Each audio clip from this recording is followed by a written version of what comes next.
राधे राधे मेरी YouTube family. काफ़ी दिन से आप सभी के काफ़ी ज़्यादा कमेंट्स आ रहे थे आटे के लड्डू के लिए। तो मैंने सोचा चलिए आज आटे के लड्डू की रेसिपी आप सभी के साथ शेयर कर ही देती हूँ। इंट्रो में मैंने आपको दिखाई दिया है, ये है आटे का लड्डू जिसको मैंने बहुत ही सिंपल वे में बनाया है और बहुत ही जल्दबाजी में एक तरीके से, मतलब इसको बनाने में बहुत ही ज़्यादा टाइम भी नहीं लगता है। अगर आप पहली बार भी इन लड्डू को बनाओगे तो बहुत ही आसानी से बना लोगे। तो चलिए इसके लिए मैंने अपनी आटा छलनी ले ली है। इसमें आटा ले लिया है करीब 250 से 300 ग्राम के जितना।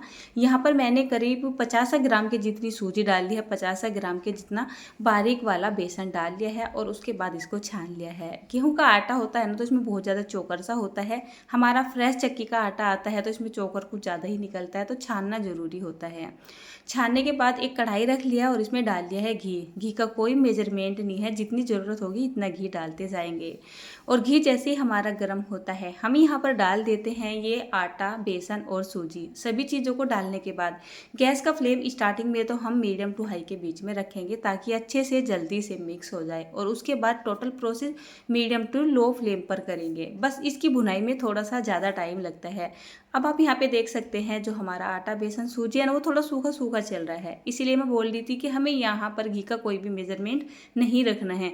कितनी बार जो आटे की क्वालिटी होती है वो घी को बहुत ज़्यादा अब्जॉर्ब कर लेता है और कोई कोई आटा ऐसा भी होता है जो घी को बहुत ज़्यादा अब्जॉर्ब नहीं करता है। तो आप यहाँ पर जितनी आपको ज़रूरत हो उसी हिसाब से घी डालते जाइएगा। अच्छा, एक ऑप्शन और आपको दे देती हूँ, अगर आपके पास बहुत ज़्यादा घी नहीं है, वैसे आटे के लड्डू है तो प्योर घी में बनेंगे तो ज़्यादा सही रहेंगे, बट अगर आपके पास नहीं है तो आप यहाँ पर आधा घी और आधा रिफाइंड ऑयल की जगह आप मूंगफली का तेल या फिर जैसे होता है कोकोनट ऑयल या फिर होता है चावल का तेल वगैरह होता है जो हम खाने में यूज़ करते हैं अक्सर, तो उस वाले तेल को भी डाल सकते हैं। तो यहाँ पर इसको डालने के बाद अब आपको इसकी भुनाई शुरू कर देनी है। बस इसको भूनने में ही थोड़ा ज़्यादा सा टाइम लगेगा, आपको लग जाएगा इतना ये सब कुछ भूनने में करीब 10 से 15 मिनट का टाइम। आप इसको जितना धीमी आंच करके भूनोगे आपके लड्डू उतने ही दानेदार और उतने ही ज़्यादा टेस्टी बनेंगे। और करीब जैसे जैसे यहाँ पर घी हमारा मेल्ट होता चला जाएगा तो 10 से 12 मिनट के बाद ये आप इसका टेक्सचर देखोगे एकदम लिक्विडी सा हो गया है।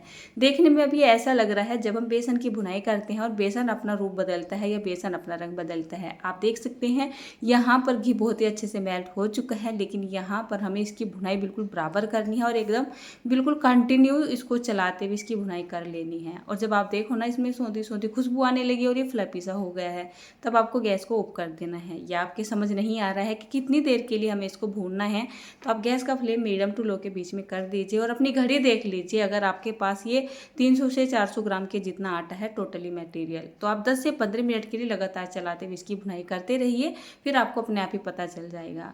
अब मैंने क्या किया है, इसको नीचे उतारने के बाद कम से कम आधा घंटे के लिए छोड़ दिया था। नॉर्मली जैसे हम बेसन के लड्डू बनाते हैं और बेसन को छोड़ते हैं हल्का ठंडा होने के लिए, बिल्कुल ठंडा नहीं करना है इसको कि आपको ऐसा लगे फ्रिज में रख देते हैं बहुत जल्दी से ठंडा हो जाएगा, या इसको रख के भूल जाते हैं 2-4 घंटे के बाद इसके लड्डू बना लेंगे। नहीं, इसका जो टेक्सचर है ना थोड़ा गुनगुना रहना चाहिए। उसके बाद यहाँ पर मैं ले रही हूँ चीनी। तो जैसे कि यहाँ पर था 300 ग्राम के जितना आटा और 100 ग्राम या 70-80 ग्राम के जितनी मैदा, और हमारी मैदा नहीं थी, हमारा जो बेसन और सूजी हो रहा था, तो टोटली यहाँ पर जो हमारा मटेरियल है वो है हमारा 400 ग्राम के जितना।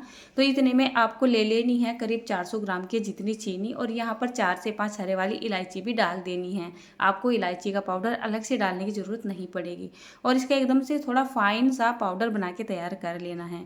वैसे ये लड्डू बनाए जाते हैं बूरा यानी कि तगार से, लेकिन जब मैं बूरा और तगार डालती हूँ तो आपके बहुत ज़्यादा कमेंट आते हैं कि दीदी बूरा क्या होता है, तगार क्या होता है। वैसे तो बूरा बनाने की रेसिपी भी मैंने आपकी शायद शेयर की है, फिर भी अगर आपकी समझ नहीं आता है या आपको मार्केट में नहीं मिलता है बूरा या तगार, तो आप चीनी को इस तरीके से पीस के भी डाल सकते हैं, काफ़ी अच्छा रिजल्ट आता है। लेकिन परफेक्ट रिजल्ट तो आता है हमारा बूरा से ही। तो मैंने यहाँ पर चीनी केवल आपको एक ऑप्शन दिया है, और मैंने यहाँ पर करीब 200 ग्राम की जितनी चीनी ली थी और उसको मैंने पीस लिया है। इसमें कर देते हैं मिक्स। तो इसको जो मिक्स करने का काम है ना हम हाथों से ही करेंगे, क्योंकि हाथों से आसानी से मिक्स हो जाते हैं। कितनी बार मुझे कुछ कमेंट आए हैं कि लड्डू बना रहे हो वो भी हाथों से।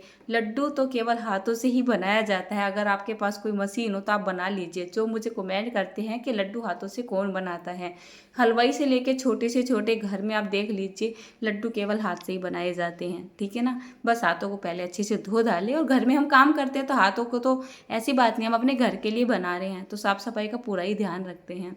तो देखिए यहाँ पर जितनी मुझे ज़रूरत थी मैंने और बूरा यहाँ पर डाल ली थी, मतलब जब तक इसकी एक बाइंडिंग नहीं होने लगी।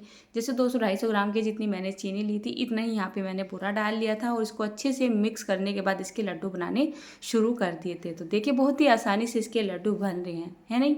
इसका टेक्सचर बिल्कुल ऐसा आ रहा है जैसे बेसन का। बेसन के लड्डू मत बोलिएगा कहीं आप बोलने लगो बेसन के लड्डू है, बिल्कुल भी ये बेसन के लड्डू नहीं है। अगर आप इस टोटल आटे को, सूजी को और बेसन को हाई फ्लेम करके भूनोगे तो आपके लड्डू का कलर ये नहीं आएगा, और अगर आप धीमी आंच पे इसको भूनोगे तो आपके लड्डू का कलर यही आने वाला है।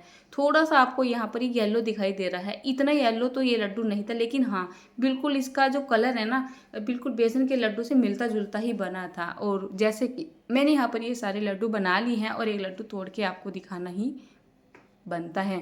तो आप देख सकते हैं जैसे मैंने लड्डू को तोड़ा है इसका टेक्सचर कितना बढ़िया आया हुआ है।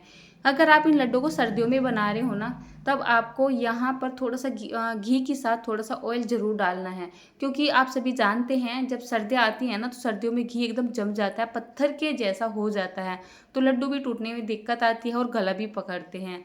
गर्मियों में आप इन लड्डू को बना रहे हैं तो प्योर घी में ही बना लीजिएगा, क्योंकि ऑटोमेटिक ही घी का टेक्सचर पिघला रहता है गर्मियों के मौसम में।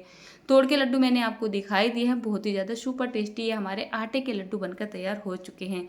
आप इन लड्डू को किसी भी एयर टाइट डब्बे में भर के रख लीजिए। ये प्योर घी के बने हुए लड्डू हैं, 2-3 महीने कहीं भी जाने वाले नहीं हैं और बिना फ्रिज के आप इनको आसानी से स्टोर भी कर सकते हो। तो मैंने तो अब ये आटे के लड्डू अपने घर में बना लिए हैं। आप इन लड्डू को अपने घर में कब बना रहे हो और किस तरीके से बनाते हो बताइएगा।